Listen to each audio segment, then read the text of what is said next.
Imagine you are searching for a new home, a place where you feel safe and comfortable, but suddenly, doors seem to close not because of your finances or preferences, but because of who you are. Have you ever wondered if certain personal characteristics could unfairly impact your housing search?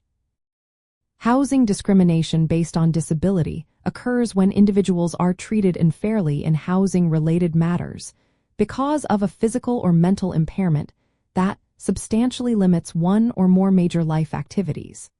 This discrimination is illegal and is prohibited by the Fair Housing Act, a landmark law designed to ensure everyone has equal housing opportunities. The why behind these protections is rooted in the principle of equal access and opportunity for all. The Fair Housing Act defines disability broadly, covering a wide range of conditions, both visible and invisible, including mental health conditions, chronic illnesses, and physical impairments. It is not just about overt denial but also about refusal to make reasonable accommodations or modifications that would allow a person with a disability to enjoy their home. For instance, a landlord refusing to allow a service animal or denying permission to install a ramp at the tenant's expense could be considered discriminatory. The law protects individuals who currently have a disability, those with a history of a disability, and even those perceived to have a disability. It aims to prevent barriers that make it harder for people with disabilities to secure and maintain stable housing, recognizing that housing is a fundamental human need. If you suspect you are experiencing housing discrimination due to a disability, documenting every interaction is a crucial first step. Keep records of dates, names, conversations, and any written communications. This evidence can be vital when seeking assistance.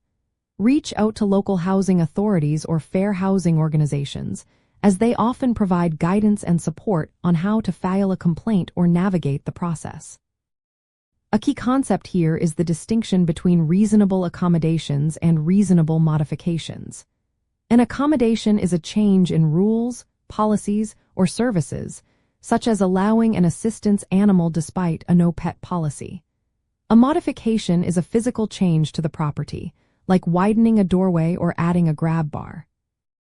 While landlords must typically allow reasonable modifications, the tenant is generally responsible for the cost and for restoring the property when they move out, if it is reasonable to do so. Understanding your rights under the Fair Housing Act empowers you to challenge unfair practices and secure the housing you deserve. By recognizing what constitutes discrimination and knowing where to seek help, you are taking an active step toward fostering a more inclusive and equitable housing market for everyone, ensuring that a home is a right, not a privilege, for all.